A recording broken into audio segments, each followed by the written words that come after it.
Sejam todos bem-vindos a mais um conteúdo. E nesse conteúdo vou lhe apresentar fatos reais.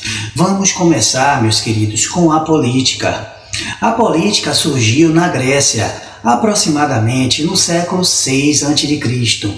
Nesse período, o homem grego começou a passagem da consciência mítica para a atitude filosófica. Como a política surgiu nessa fase, ela não era como é hoje, pois dizia respeito exclusivamente à organização das polis. Estas eram cidades e estados que foram pioneiras e hoje, nos dias atuais, o que a política faz, meus amados? Certamente que algumas discussões surgiram em seu grupo familiar.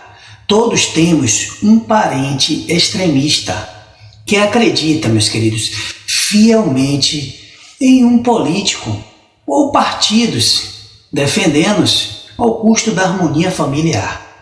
Imagine quantas famílias, meus amados, se encontram fragmentadas por apoiar o jogo político de um lado ou do outro lado.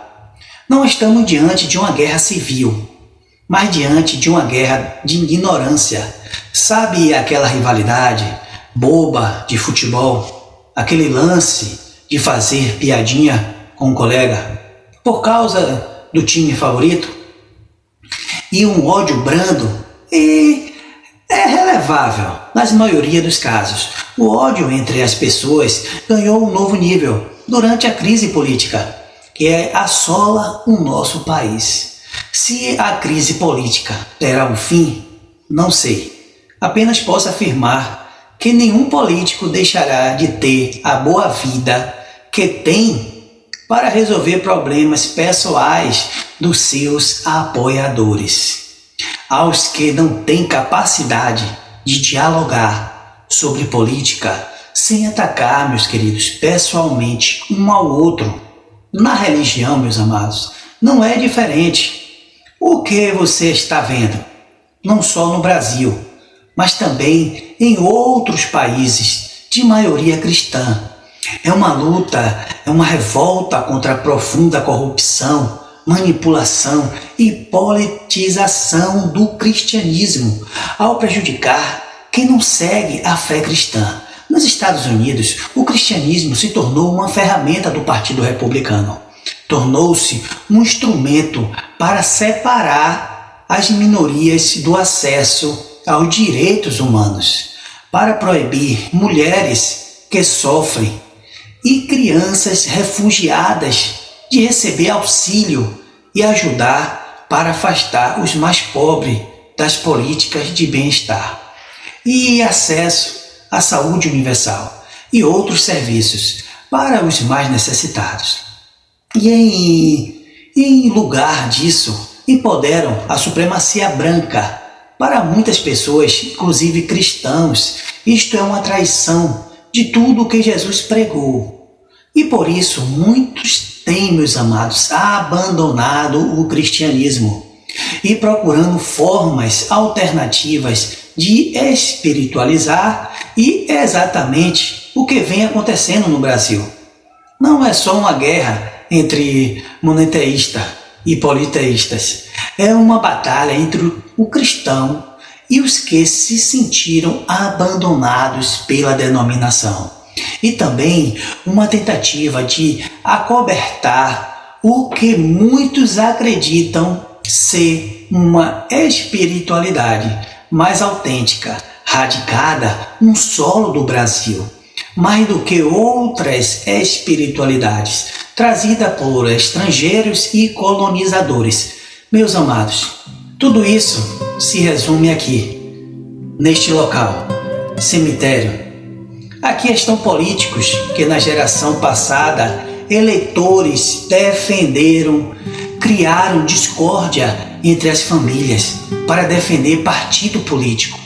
Aqui, meus amados, estão pastores que os amados irmãos defendiam com unhas e dentes, brigando com seu marido por causa desses homens. que só traziam guerras espirituais dentro de seus lares. Aqui, nesse local, sonhos não foram concluídos, parentes que se foram, que nós amamos. Ei, meus amados, que me escuta neste momento, não seja que nem nas gerações passadas, que brigavam por política, por religião ou mesmo futebol.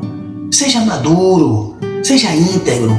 Pessoas em vários países passando fome, necessidade, e o povo brigando, discutindo acerca do governo de Lula ou do governo de Bolsonaro. Se eu for falar de cada governo aqui neste vídeo, vocês irão se surpreender, porque eu sei muita coisa. Por quê, meu amado irmão Christian? Porque eu estudo a história de cada governo, mas fico em silêncio e fico a observar pessoas se degladiando acerca desses homens e as famílias brasileiras se dividindo, meus queridos. Por essas e outras razões, a falta de sabedoria do ser humano é lamentável. Quando não se tem um controle emocional ou estudar a história de cada governo e de cada candidato. Por essas e outras questões, o Brasil está aí, numa calamidade terrível, meus queridos, numa guerra terrível. Dia 30 está aí. Não é o presidente que muda o país, mas o voto de cada pessoa que tenha caráter e responsabilidade para exercer a sua cidadania. Que a graça de Deus esteja com toda a sua família, brasileira ou não brasileira.